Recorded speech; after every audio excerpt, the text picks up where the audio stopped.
رب العالمين والعاقبة للمتقين والصلاة والسلام على سيد الأنبياء والمرسلين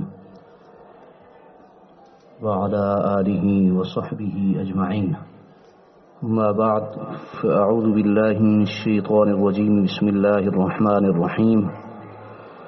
ولا تستوي الحسنة ولا السيئة ادفع بالتي هي أحسن فإذا الذي بينك وبينه عداوة كأنه ولي حميم وما يلقاها إلا الذين صبروا وما يلقاها إلا ذو حظ عظيم. وقال الله تبارك وتعالى إنما المؤمنون إخوة فأصلحوا بين أخويكم واتقوا الله لعلكم ترحمون. وعن أبي حمزة أنس بن مالك رضي الله عنه خادم رسول الله صلى الله عليه وسلم عن النبي صلى الله عليه وسلم قال لا يؤمن أحدكم حتى يحب لأخيه ما يحب لنفسه. وعن أبي هريرة رضي الله عنه قال سئل رسول الله صلى الله عليه وسلم عن أكثر ما يدخل الناس الجنة قال تقوى الله وحسن الخلق. وسئل عن أكثر ما يدخل الناس النار قال الفم والفرج. صدق الله مولانا العلي العظيم وصدق رسوله النبي الأمي الكريم.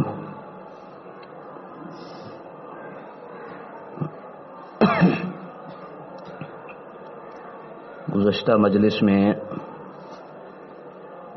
جو موضوع شروع ہوا تھا آج کی مجلس میں انشاءاللہ اس کو مکمل کریں گے. درخت کی پہچان پھل سے ہوتی ہے.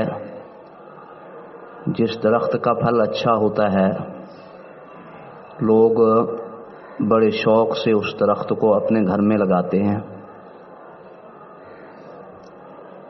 اور ہر لحاظ سے اس کی نگہبانی اور نگرانی بھی کرتے ہیں.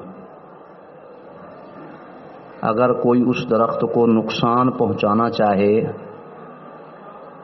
تو ہر لحاظ سے اس کی حفاظت کا انتظام کرتے ہیں. اگر خدا نخواستہ درخت کا پھل اچھا نہ ہو اور اس درخت پہ کانٹے ہی کانٹے ہوں تو ایسا درخت گھر میں لگانے کے لیے کوئی تیار نہیں ہوتا. اسی طرح انسان کی پہچان اس کے اخلاق سے ہوتی ہے. جس انسان کے اخلاق اچھے ہوتے ہیں لوگ اس کے پڑوس میں رہنے کو پسند کرتے ہیں. ایسے انسان سے محبت کی جاتی ہے. لوگ اس کا قرب تلاش کرتے ہیں. لیکن اگر خدا نخواستہ انسان کے اخلاق اچھے نہ ہوں اس کے معاملات درست نہ ہوں تو ایسے انسان سے لوگ بدظن اور متنفر ہو جاتے ہیں. امام غزالی رحمہ اللہ نے اپنے مواعظ میں ایک بڑی اچھی بات لکھی ہے. فرمایا کہ دنیا میں جو حیوان اور جانور پائے جاتے ہیں وہ 3 طرح کے ہیں. جانوروں کی پہلی قسم وہ ہے جو دوسروں کو کسی صورت میں بھی تکلیف نہیں پہنچاتے. گائے ہے، بھینس ہے، بھیڑ، بکری. تجربہ اور مشاہدہ یہ ہے کہ شدید بھوک کی حالت کے اندر، شدید تکلیف کی حالت میں بھی یہ جانور دوسروں کو کاٹتے نہیں ہیں، دوسروں کو کھاتے نہیں ہیں. خود تکلیف سے مر جانا بھی گوارا کرتے ہیں لیکن دوسرے جانوروں کو تکلیف نہیں پہنچاتا. اور جانوروں کی دوسری قسم وہ ہے جو ضرورت کے وقت تکلیف پہنچاتی ہے لیکن جب ضرورت پوری ہو جائے تو پھر کسی کو تکلیف نہیں پہنچاتا. جیسے شیر ہے اور جنگلی درندے ہیں جب ان کو بھوک لگتی ہے تو اپنی بھوک دور کرنے کے لیے تو دوسروں کو تکلیف پہنچاتے ہیں، ظاہر دوسرے جانوروں کا شکار کرتے ہیں. لیکن مشہور ہے کہ اگر شیر کا پیٹ بھرا ہوا ہو تو اس کے سر کے اوپر چوہا بھی ناچے تو اس کو کوئی پرواہ نہیں ہوتی. تو یہ جانوروں کی دوسری قسم ہے جو تکلیف پہنچاتی ہے لیکن بوقت ضرورت. اور جانوروں کی اور حشرات الارض کی تیسری قسم وہ ہے جو سراپا تکلیف ہے، جو ہر وقت دوسروں کو تکلیف پہنچانے کی فکر میں ہوتے ہیں، جیسے سانپ، بچھو وغیرہ. یہ ہر حال میں نقصان دہ ہیں، کسی صورت میں ان کا کوئی فائدہ نہیں. تو حضرت امام غزالی رحمہ اللہ یہ تینوں قسمیں بیان فرما کر فرماتے ہیں کہ اے انسان، بہتر تو یہ ہے کہ تم انسان بن جاؤ، اور انسان کی انسانیت اسی میں ہے کہ وہ صحیح معنوں کے اندر اس کے اخلاق درست ہوں. جس انسان کے اخلاق درست ہو گئے تو وہ صحیح معنوں میں انسان ہے. اور حقیقت یہ ہے کہ اگر اس کے اخلاق ہی ٹھیک نہیں ہیں، اس کے معاملات ہی درست نہیں ہیں، تو ایسا شخص انسان کہلانے کے قابل ہی نہیں ہے. تو حضرت فرماتے ہیں کہ بہتر تو یہ ہے کہ اے انسان تو انسان ہی بن جا. اور انسان کا مادہ انس سے ہے، انس کہتے ہیں محبت کو. تو صحیح معنوں میں گویا انسان وہ ہے جو دوسروں سے محبت کرے، کسی صورت میں بھی دوسروں کو تکلیف نہ پہنچے. لیکن اگر تو جانور ہی بننا چاہتا ہے، حیوان بننا ہی پسند کرتا ہے، تو پھر یہ ہے کہ کم از کم پہلی قسم کا جانور بن جا. اگر جانور ہی بننا ہے تو پہلی قسم کے جانور بنو، دوسری قسم یا تیسری قسم میں شامل نہ ہونا. اور یہی انسان اگر اللہ اور اللہ کے محبوب صلی اللہ علیہ وسلم کی صحیح معنوں میں فرما برداری کرے تو بسا اوقات فرشتوں سے بھی اس کا مقام آگے ہو جاتا، بہت آگے نکل جاتا.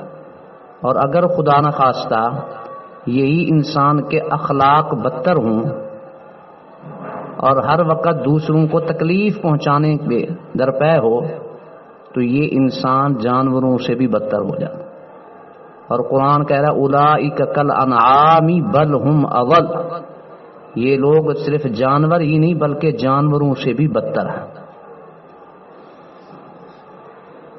نبی کریم سرور دو عالم صلی اللہ علیہ وسلم کی سیرت کا اگر مطالعہ کریں تو ایک عجیب صورتحال سامنے آتی ہے. مشہور واقعہ ہے کہ مسجد نبوی میں آپ صلی اللہ علیہ وسلم اپنے صحابہ کے ساتھ بیٹھے ہوئے اور ایک اعرابی صحابی آئے جو نئے مسلمان تھے، اور تھوڑی دیر کے بعد ان کو ضرورت پیش آئی تو خود مسجد نبوی کے کونے میں جا کے پیشاب کرنا شروع کر دیا. صحابہ اکرام روکنے کے لیے دوڑے تو آپ نے ان کو منع فرمایا، اور بعد میں ان کو جب وہ فارغ ہو گئے تسلی سے تو ان کو قریب بلایا اور بڑے پیار سے سمجھایا کہ دیکھو بیٹا، یہ مسجد اللہ کا گھر ہے. جس طرح اللہ تعالیٰ خود عظمت والے ہیں تو اللہ کا گھر بھی عظمت والا ہوتا ہے. یہ عبادت کی جگہ ہے، قضاء حاجت کی جگہ نہیں ہے. بڑے پیار سے ان کو سمجھایا تو وہ آپ صلی اللہ علیہ وسلم کے اس اخلاق سے بڑے متاثر ہوئے. جب جانے لگے تو آپ نے ہدیہ اور تحفے کے طور پر ان کو کپڑے عطا فرمائے. جب یہ پیدل جانے لگے تو آپ نے ان کو بلایا اور فرمایا کہ کیا آپ کے پاس سواری نہیں ہے؟ انہوں نے نفی میں جواب دیا تو آپ صلی اللہ علیہ وسلم نے ان کو اپنی طرف سے سواری بھی عنایت فرمائی.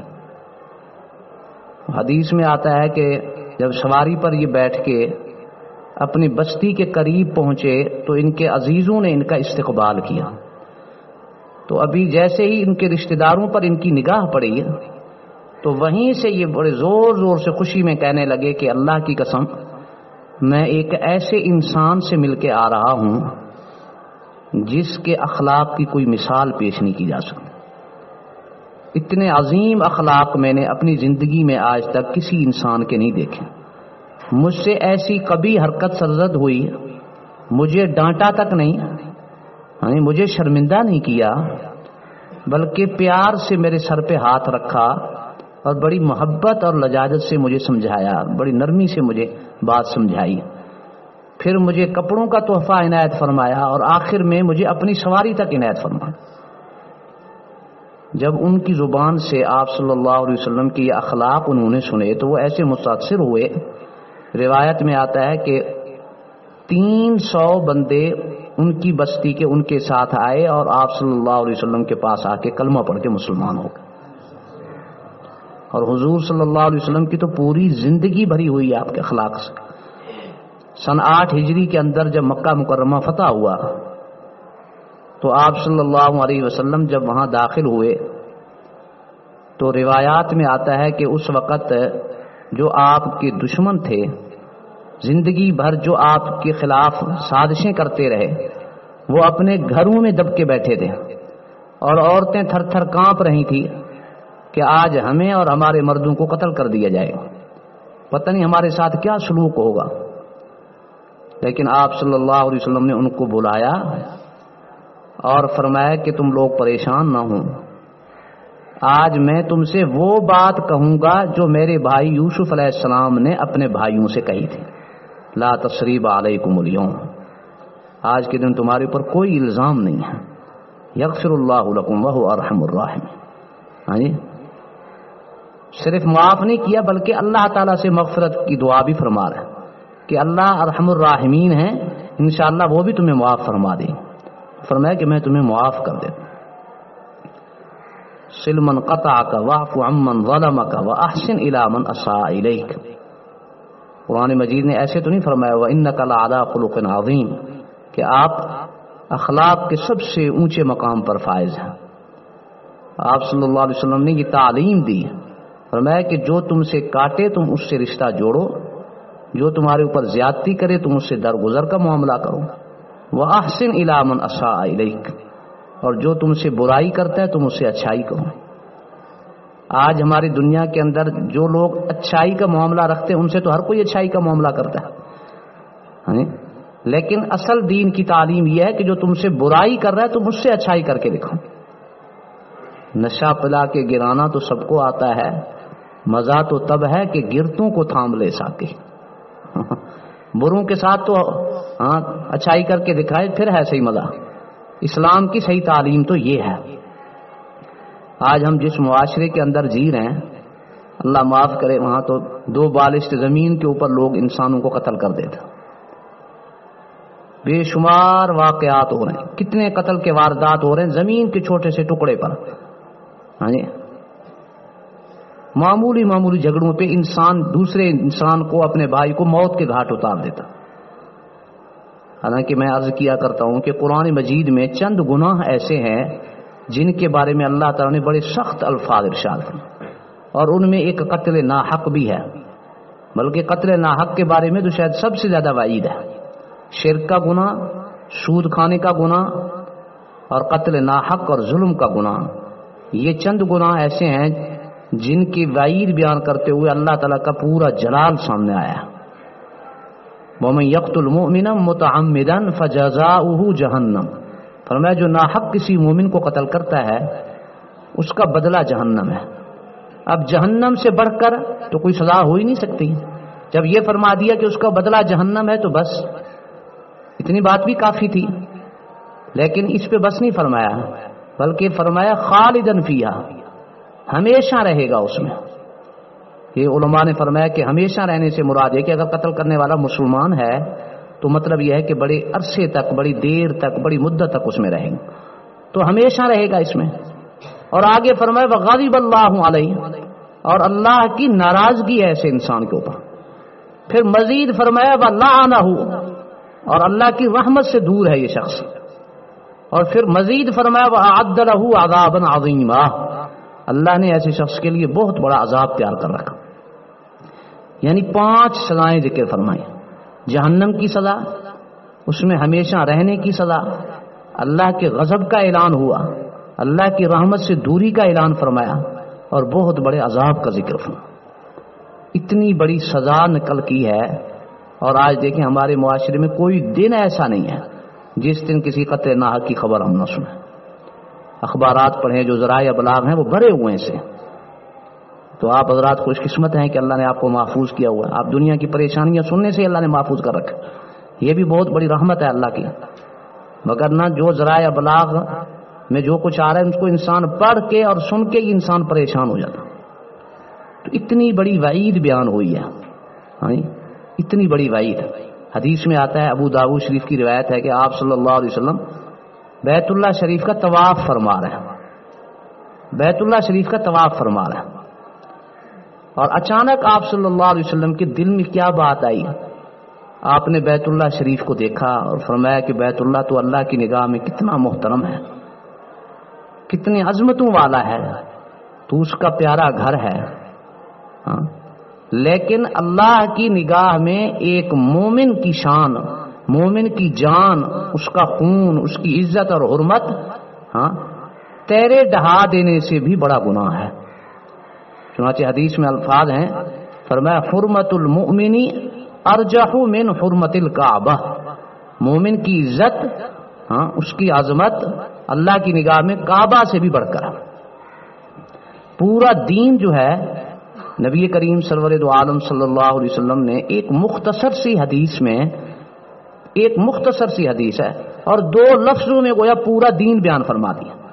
آپ صلی اللہ علیہ وسلم کو جو معجزات عطا فرمائے گئے ان میں ایک بڑا معجزہ یہ ہے کہ آپ کو جوامع الکلم عطا فرمائے گئے، یعنی ایسے مختصر سے الفاظ اللہ تعالیٰ کی طرف سے آپ کے دل میں ڈالے گئے کہ الفاظ تو مختصر سے ہیں لیکن ان الفاظ کے اندر معانی کا ایک جہان پوشیدہ ہے، ایک پوری کائنات چھپی ہوئی ہے ان میں۔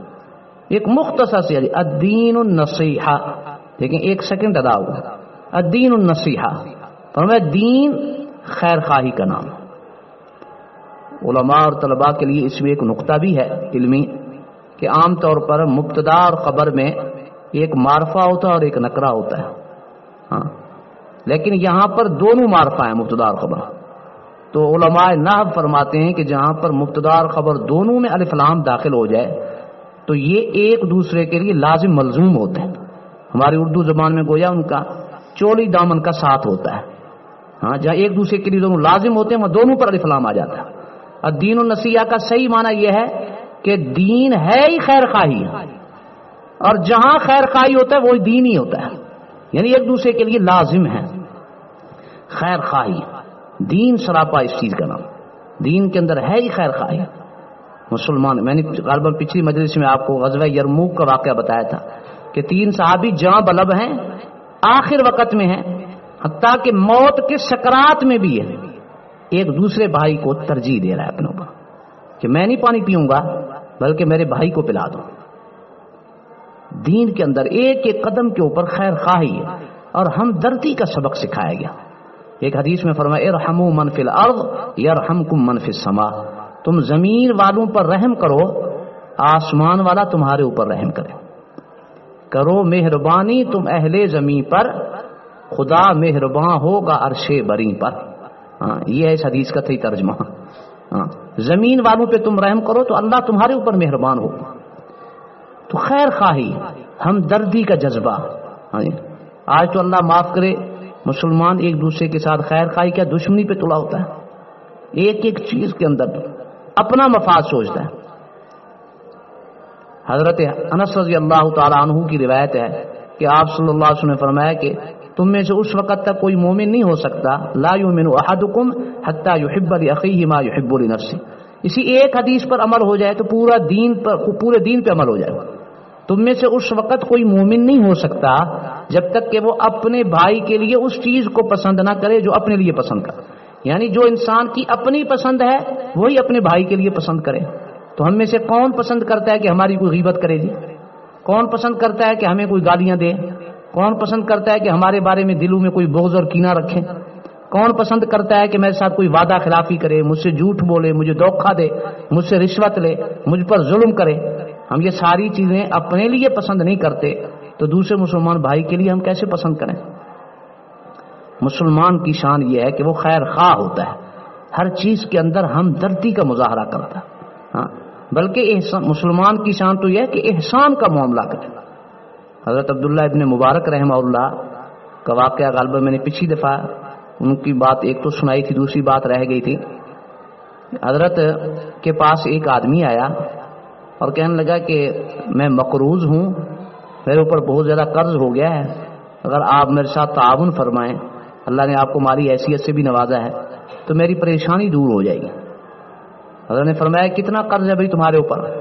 وہ کہنے لگا جی میرے اوپر 700 دینار قرض ہے. 700 دینار قرض ہے. اچھا جی. حضرت نے فرمایا کہ ٹھیک ہے بیٹھو یہاں پر. حضرت نے کاغذ لیا اور اس کے اوپر لکھا 1400 دینار دو. 1400 دینار اس بندے کو دے دیں، اور اشارہ فرمایا کہ وہ قریب میں جو کمرہ ہے وہاں میرا سیکرٹری بیٹھا ہوا ہے، اس کو جا کے دکھا دو، تمہیں پیسے مل جائیں گے. اب وہ حضرت کی پرچی لے کر چلا گیا. جب اس نے اور ساتھ ہی کہنے لگا کہ جی حضرت نے مجھے کہا ہے کہ 700 دینار یہ آپ کو دے دیں گے. اس نے جب پرچی لکھی تو اس پہ لکھا ہوا تھا 1400 دینار. اب وہ پریشان ہو گیا بیچارہ.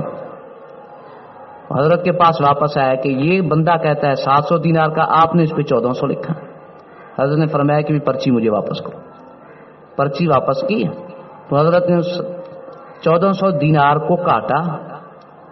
1400 دینار کو کاٹ کے اس کو 14,000 دینار بنا دیا اور فرمایا کہ یہ جا کے اس کو خاموشی سے دے دو.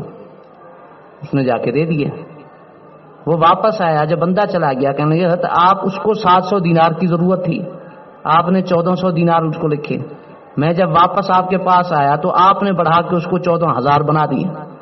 فرمانے لگے کہ بات اصل دراصل یہ ہے کہ ایک حدیث میں نے پڑھی ہے جس میں آپ صلی اللہ علیہ وسلم کا یہ ارشاد نقل فرمایا گیا ہے کہ کسی مسلمان کو اچانک جو خوشی پہنچائے گا تو اللہ تعالیٰ اس کے اوپر اس کے پچھلے سارے صغیرہ گناہ معاف فرما دیتے. جب یہ میرے پاس آیا کہ مجھے 700 دینار دینا ہے قرض، میں اس کو اچانک ایسی خوشی پہنچانا چاہتا تھا کہ جس کی وجہ سے اس کا دل خوش ہو جائے، اس کے دل سے میرے لیے دعا نکلے اور میرے لیے مغفرت کا فیصلہ ہو جائے. ہاں جی. لیکن اس کی غلطی یہ ہو گئی ہے کہ اس نے 700 دینار آپ کو کہہ دیا اور آپ نے میرا کام خراب کر دیا. آپ نے مزید یہ کہ آگے پوچھا اور میرا راز سارا فاش ہو گیا. تو میں نے اب اگر 1400 دینار دیتا تو اس کو خوشی نہ ہوتی، اسی لیے یہ سن چکا تھا پہلے سے. تو میں اس لیے 14,000 دینار اس کو دینے کا فیصلہ کیا تاکہ اچانک اتنی بڑی رقم اس کے ہاتھ میں پہنچے اور اس کے لیے دل سے میرے لیے دعا نکلا. یہ سوچ دیکھ. حضرت جابر بن عبداللہ البجلی ایک معروف تابعی ہیں، ان کے بارے میں کتابوں میں واقعہ لکھا ہے کہ حضرت نے ایک گھوڑا خریدا اور گھر میں جب لائے لوگوں نے پوچھا کہ جی کتنے کا خریدا؟ اس وقت سستا تھا، کہنے جی 7 دینار کا خریدا ہے. لوگ کہنے لگے ماشاءاللہ یہ تو بڑا اچھا سودا کیا تم نے. جو بھی آدمی آتا کہنے لگے تو 7 دینار کا تو نہیں لگتا، یہ تو کم از کم 8 دینار کا لگتا ہے. جب لوگ چلے گئے تو حضرت دوسرے دن اس بندے کے گھر میں گئے جس کا گھوڑا تھا اور اس کو جا کے 1 دینار دیا. کہنے جی یہ کس چیز کا؟ کہنے لگے کہ میرا سودا آپ سے 7 دینار کا ہوا تھا، لیکن دیکھنے والے لوگ سارے آ کے کہتے ہیں جی یہ گھوڑا 7 کا نہیں ہے 8 کا. بہرحال آپ کو 7 میں پڑ گیا، یہ فائدہ ہو گیا. تو میں یہ سمجھتا ہوں کہ میں آپ کے ساتھ دھوکہ نہیں کرنا چاہتا. وہ کہنا جی میں نے خوشی سے دیا ہے. آپ نے اگرچہ خوشی سے دیا ہے لیکن میرے دل کو اطمینان نہیں ہو رہا تھا، اس لیے میں 1 دینار مزید لے آیا. اب جب گھر پہنچے تو اگلے دن کچھ اور لوگ دیکھنے کے لیے آ گئے. کتنے میں خریدا جی گھوڑا؟ کہنے جی 7 میں. کہنے جی گھوڑا تو کم از کم 9 دینار کا لگتا ہے اور آپ 7 میں لے آئے تو بڑا کمال کا سودا ہو گیا آپ کا. دوسرے دن گئے اور اسی طریقے سے جا کے دوسرا دینار دیا. کہنے لگے کہ حضرت یہ کیا؟ فرمانے لگے کہ کچھ لوگ اور آئے تھے، وہ کہتے تھے یہ تو 8 کا بھی نہیں ہے، تو 9 کا ہے. یہ سوچ تھی. دیکھیں ہمارے استاد محترم مفتی تقی عثمانی صاحب دامت برکاتہ فرمانے لگے کہ سن 1966 میں اپنے بڑے بھائی کے ساتھ حج پہ لیے گیا. تو فرمانے لگے کہ مکہ مکرمہ میں حرم شریف کے قریب جو بازار تھا، اس زمانے کا بازار حضرت نے بتایا، تو وہاں ہم گئے تو ایک صاحب جو وہاں مقیم تھے وہ وہاں بیٹھے ہوئے تھے. تو ایک نیا بندہ حج کے لیے اور گیا ہوا تھا، وہ بھی ہمارے ساتھ تھا. وہ کہنے لگا جی بات چل پڑی. کہنے لگی عجیب معاملہ ہے، یہاں جب اذان ہوتی ہے تو لوگ کھلے بازار چھوڑ کے چلے جاتے ہیں، دکانیں کھلی ہوئی ہیں اور صرف کپڑا اوپر ڈال کے چلے جاتے ہیں، کوئی خطرہ ہی نہیں ہے یہاں پر. ہم اپنے ملک میں تو یہ سوچ ہی نہیں سکتے. ظاہر ہے جائیں گے نماز کے لیے اتنی دیر کے لیے آدھ پون گھنٹہ لگتا ہے تو کم از کم دکان بند کر کے جائیں گے، چوکیدار بٹھا کے جائیں گے. اور یہاں پر جیسے ہی لوگ اذان ہوتی ہے اور فوراً ایسے بے دھڑک آج چلے جاتے ہیں، کوئی ان کو فکر ہی نہیں ہے. وہ جو مقیم تھا کافی عرصے سے وہاں رہ رہا تھا، اس نے کہا کہ آپ یہ کیا دیکھ رہے ہیں، میں آپ کو اس سے بڑی عجیب بات بتاتا ہوں. اور کہنے لگا اشارہ کر کے کہ یہ سامنے اسی بازار کے اندر یہ دکان تھی، کسی زمانے میں یہاں پر کپڑے کی دکان تھی. تو وہ بندہ کہنے لگا کہ میں یہاں پر کپڑا خریدنے کے لیے آیا، تو اس دکان والے سے میرا معاملہ طے ہو گیا. کپڑا اس نے مجھے دکھایا، مجھے کپڑا پسند آیا، دام بھی قیمت بھی ہم نے طے کر لی. میں نے کہا کہ ٹھیک ہے اتنے میٹر کپڑا مجھے کاٹ کے دے دو. جب لینے کا وقت آیا تو وہ بندہ مجھ سے کہتا ہے کہ جی آپ کو کپڑا پسند ہے؟ جی کپڑا مجھے پسند ہے، قیمت بھی مناسب ہے کہ نہیں؟ قیمت بالکل ٹھیک ہے. اب آپ ایسے ہے کہ یہ کپڑا مجھ سے لینے کی بجائے نا وہ سامنے جو دکان ہے نا، وہ جو بھائی میرا بیٹھا ہوا دکان پہ سامنے، آپ ایسے کریں یہی کپڑا بیانی اسی دام پہ آپ کو وہاں سے مل جائے گا، آپ وہاں سے خرید لیں. اب یہ بندہ کہتا ہے میں حیران ہو گیا کہ میری بات آپ سے ہوئی، میرا معاملہ آپ کے ساتھ طے ہوا اور آپ خود کپڑا دینے کی وجہ مجھے وہاں بھیج رہے ہیں. وہ کہنے لگا کہ نہیں بس آپ ضد چھوڑیں، آپ مہربانی کریں وہاں سے کپڑا جا کے خرید. میں نے کہا کہ میں کپڑا تو خرید لیتا ہوں لیکن راز کیا ہے، مجھے سیدھی بات بتاؤ پہلے. وہ کہنے لگا کہ کوئی بات نہیں ہے، صرف بات اتنی ہے کہ میرے پاس صبح سے کافی گاہک آ چکے ہیں اور میں دیکھ رہا ہوں کہ یہ جو میرا بھائی بیچارہ بیٹھا ہوا دکان کے، اس کے پاس صبح سے کوئی گاہک نہیں آیا. میری الحمدللہ جو ضرورت تھی وہ اللہ نے پوری فرما دی ہے، تو میں یہ چاہتا ہوں کہ یہ جو 4 پیسے نفع ہے وہ میری بجائے میرے اس بھائی کو پاس چلے جائے اور اس کی بھی تھوڑی سی بکری ہو جائے تاکہ اس کے گھر کا خرچ بھی پورا ہو جائے. وہ کہنے لگے میں نے اپنے آنکھوں سے تو یہ وقت دیکھا. ہاں ایسے حالات آج کوئی سوچتا ہے؟ ہاں آج کوئی دکاندار یہ سوچے گا کہ میرے پاس گاہک جو آیا ہے، آئے وہ گاہک کو واپس بھیج رہا ہے. ہمارے استاد سنانے لگے کہ جب ایک وقت تھا مسلمانوں کے پوری دنیا کے اوپر، مسلمانوں کا اللہ تعالیٰ نے ان کو اسلام کی برکت سے، جہاد کی برکت سے پوری دنیا پہ جب تسلط عطا فرمایا اور پوری دنیا پہ ان کی حکمرانی تھی، تو اس دور کا واقعہ سناتے تھے کہ کفار نے اپنا ایک جاسوس بھیجا بغداد میں اور جا کے یہ دیکھ کے آؤ کہ یہ مسلمان جہاں بھی جاتے ہیں تو کامیابی ان کے قدم چومتی ہے اور جہاں بھی چلے جاتے ہیں علاقوں کے علاقے یہ فتح کر لیتے. راز کیا ہے؟ کیا ان کے پاس کوئی ایسی طاقت ہے، اتنا کوئی ان کے پاس اسلحہ ہے، کوئی ایسی مادی طاقت ہے جس کی وجہ سے یہ لوگ ہر جگہ پورے علاقے کے علاقے فتح کر رہے ہیں اور ہر جگہ ان کی حکومت قائم ہو رہی ہے؟ جا کے دیکھ کے آؤ راز کیا ہے. وہ بندہ جب وہاں گیا تو اس نے بغداد کے اندر جا کے خاموشی سے اپنا کام لوگوں کو دیکھنا شروع کر دیا، لوگوں کے معاملات دیکھنے شروع کر دیے. جب اس کو بھوک لگی تو وہاں پر شہر میں کسی ہوٹل میں جا کے بیٹھ کے کھانا کھانے لگا. کھانا کھانے پہ بیٹھا تو قریب میں کوئی وہاں کا مقامی مسلمان بھی اس کو دیکھ رہا تھا. بڑے غور سے اس کی طرف دیکھتا ہی کہ لگا کہ یہ ایسے کہ وہ پردیسی آدمی ہے، چہرے سے بندہ پہچان لیتا ہے کہ یہ یہاں کا بندہ نہیں ہے. وہ جو مقامی صاحب کھانا کھا رہے تھے وہ وہاں سے فارغ ہو گئے. پہلے فارغ ہو کے وہاں جب گئے کاؤنٹر پہ پیسے دینے کے لیے تو کہنے لگے کہ جی میرے کتنے پیسے بنتے ہیں؟ انہوں نے بتایا کہ آپ کے اتنے پیسے بنتے ہیں. کہنے لگے وہ جو ساتھی بیٹھا ہوا ہے سامنے بندہ، یہ بھی کھانا کھا رہا ہے، ایسے کرو کہ میرے پیسے بھی کاٹ لو، اس کے پیسے بھی کاٹو. وہ جو پردیسی بندہ گیا ہوا تھا جاسوس بن کے، اس کے پیسے بھی دے کے چلا گیا. جب یہ فارغ ہو کے گیا کاؤنٹر پر پیسے دینے کے لیے، کہنے لگے آپ کا تو بل ادا ہو گیا. وہ کہنے لگے بھی میں کھانا سے فارغ ہو کر ابھی آیا ہوں، میرا بل کیسے ادا ہو گیا؟ کہنے لگے مجھے کوئی پتہ نہیں ہے، جو صاحب آپ کے قریب بیٹھے ہوئے تھے بہرحال وہ آپ کا بل ادا کر کے گئے. انہوں نے مجھے پوچھا ہی نہیں. کہنے لگے ہمارے ہاں رواج ایسا ہے کہ جو کسی کا کوئی اکرام کرتا ہے تو اس کو بتانا گوارا نہیں کرتا، وہ شکریہ کے الفاظ ہی نہیں سننا چاہتا کہ کہیں ایسا نہ ہو میری نیکی میں کوئی فرق نہ آ جائے. ایسے معاملات ہوتے تھے. کھانے کا بل ادا کیا اور اس کو بتایا تک نہیں، کوئی تعارف نہیں، کوئی حال وال نہیں، کوئی وجہ نہیں، خاموشی سے اپنی طرف سے اس کے پیسے ادا کر کے چلے. اس طرح کے جب اس نے معاملات دیکھے تو وہ گیا واپس. نے کہا کہ مسلمانوں کے پاس اور کچھ نہیں ہے، ان کے پاس ایک طاقت ہے، وہ ہے اخلاق کی طاقت. ان کا حسن اخلاق ایسا ہے کہ یہ جہاں جاتے ہیں تو وہاں پر جا کر. ہمارے استاد محترم فرمایا کرتے تھے کہ یہ جو بر صغیر کا ہمارا علاقہ ہے، یہ بر صغیر میں جو اسلام پھیلا ہے یہ ظاہری طور پر جو دوسرے ذرائع ان کی وجہ سے نہیں ہے. یہاں بر صغیر میں کوئی دینی مدرسے کی وجہ سے نہیں، علماء کی وجہ سے نہیں، تبلیغی جماعت کی وجہ سے نہیں، جہاد کی وجہ سے نہیں، کسی وجہ سے بھی یہ اسلام نہیں پھیلا. یہاں جو اسلام پھیلا ہے یہ صرف اور صرف چند مسلمان تاجروں کی وجہ سے اسلام پھیلا. ہاں مالابار کے علاقے کے اندر جب مسلمان یہاں پر پہلی دفعہ آئے اور انہیں تجارت کا معاملہ شروع کیا تو ان کا حسن اخلاق اور ان کے معاملے کی دیانتداری ہے، ان کی دیانتداری اور سچائی کی وجہ سے یہاں پر اسلام پھیلا اور پورے علاقے کے اندر اسلام پھیلتا چلا گیا۔ تو میں یہ عرض کر رہا تھا کہ یہ حسن اخلاق ایسی طاقت ہے کہ انسان کے دلوں کو یہ چیز فتح کر دیتی ہے۔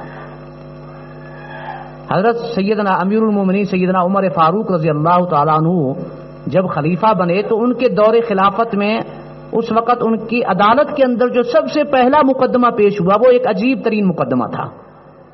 یہ میں ساتھیوں سے عرض کیا کرتا ہوں کہ دو واقعات ایسے ہیں جو یعنی مسلمانوں کے پیشانی کے اوپر ان کو آپ ماتھے کا جھومر کہہ لیں، یعنی ایسے چمکدار واقعات ہیں، دو یعنی انوکھے مقدمے ہیں اور فیصلے نرالے ہوئے ہیں۔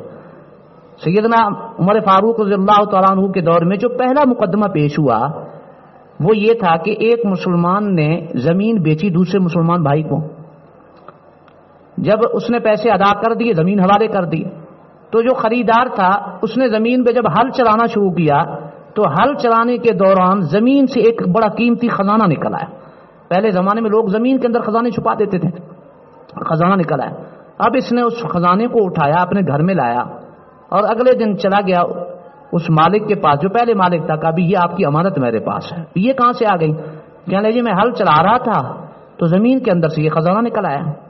وہ کہنے لگا جی میں تو آپ سے زمین کی قیمت پوری لے چکا ہوں، جب زمین کی قیمت میں نے لے لی تو اب یہ شرعی لحاظ سے آپ کا ہو گیا، میں نے تو پیسے لے لیے۔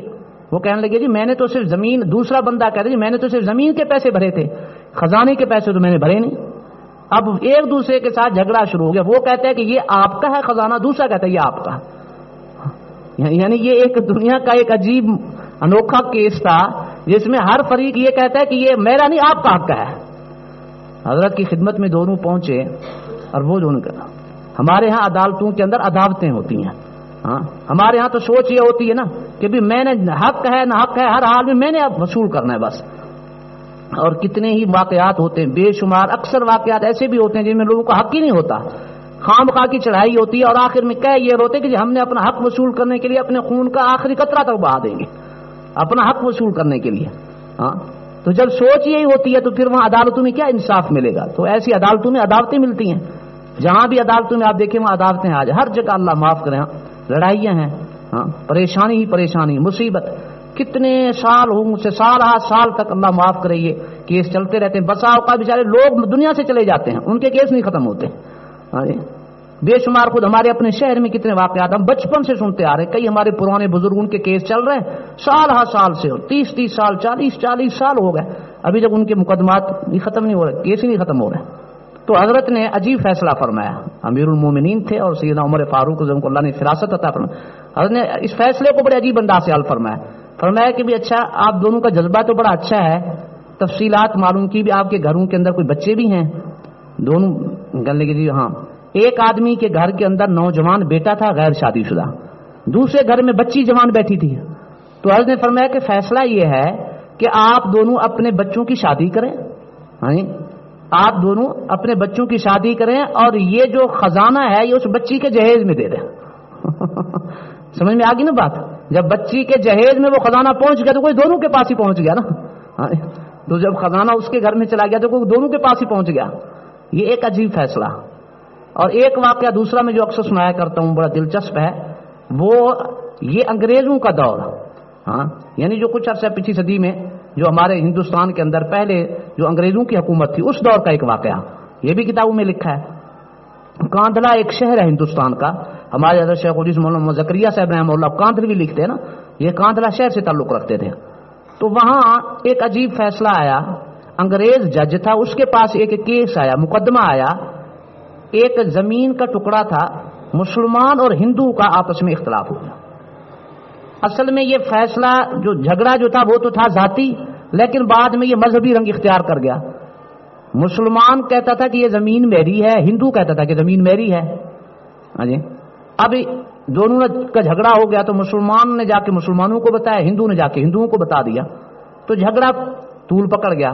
ہندو کہنے لگے کہ اگر یہ زمین ہمیں ملتی ہے نا تو ہم فیصلہ یہ کرتے ہیں کہ ہم اس میں مندر تعمیر کریں گے۔ مسلمان کہنے لگے کہ اگر فیصلہ ہمارے حق میں ہوتا ہے تو ہم اس میں مسجد تعمیر کریں گے۔ ظاہر ہے اب جذبہ ہی ایسا بن گیا. اب مسلمان کیسے نہیں چاہتے کہ یہ زمین ہمیں نہ ملے، ہم مسجد کیوں نہ بنائیں، اور ہندو چاہتے تھے کہ ہم اپنا عبادت خانہ بنائیں گے اس میں. تو یہ مذہبی رنگ اختیار کر گیا. اب جج نے بڑی کوشش کی لیکن مسئلہ نہیں حل ہو رہا تھا. انگریز لوگ بڑے پرامن لوگ ہوتے تھے، وہ لڑائی نہیں چاہتے تھے. تو جج نے کہا کہ پوری کوشش کی کہ کوئی ایسا، ان کو جو سمجھدار لوگ تھے ان کو تنہائی میں بلایا. کہنے لگا کہ یار دیکھو یہ معاملہ حل کرنا ہے، ایسے طریقے سے حل ہو جائے کہ شر سے بچ جاؤ تم دونوں. ہاں کوئی اچھے طریقے سے دونوں سے رائے لی. ہندوؤں سے جب رائے لی تنہائی میں، ہندو نے کہا کہ اس کا آسان حل ہم آپ کو بتا دیتے ہیں، آپ اس پہ عمل کر لیں، آرام سے، کوئی لڑائی نہیں ہوگی، کوئی جھگڑا نہیں ہوگا اور مسئلہ ہمارا آسانی سے حل ہو جائے. کہنے لگے ضرور بتاؤ. ہندو کہنے لگے کہ جی ان مسلمانوں کا ایک عالم ہے، اسی شہر کے اندر رہنے والے ایک عالم ہے مسلمانوں کے، مفتی الہی بخش صاحب ان کا نام ہے. آپ ایسے کریں ان کو بلا لیں اور آپ ان کو تنہائی میں ان سے بھی پوچھ لیں، وہ دیانتداری کی بات آپ کو بتا دیں، سیدھی بات بتا دیں گے. اگر وہ یہ کہیں کہ مسلمانوں کی ہے آپ ان کے حق میں فیصلہ کر دیں، اگر وہ ہمارے بارے میں کہہ دیں تو آپ ہمارے حق میں فیصلہ. جج بڑا خوش ہو گیا، اور کیا چاہیے کہ خود اپنے فریق مخالف کے عالم کے بارے میں کہہ رہے ہیں کہ آپ ان کی رائے لے لیں. جج نے کہا کہ 1 ہفتے کے بعد کی تاریخ دے دی، 1 ہفتے کے بعد تم نے پیش ہونا ہے. اب مسلمان بھی تیاری ہو کر کے آ گئے اور ان کو پتہ نہ چلا. عین موقع پر جج نے مفتی صاحب کو بھی بلا لیا. یہ مفتی الہی بخش صاحب رحمہ اللہ حضرت شاہ عبد العزیز صاحب محدث دہلوی رحمہ اللہ کے خاص شاگرد تھے. ان کے واقعات بتانے کا تو وقت نہیں ہے، ان کے حالات کسی موقع پر بتائیں گے. بہت بڑے عالم تھے اور علامہ رومی رحمہ اللہ کی جو کتاب ہے اس کی تکمیل حضرت نے کی تھی، مفتی الہی بخش صاحب رحمہ اللہ نے. تو حضرت فرمانے لگے کہ ان کو اس موقع پر بلا دیا گیا.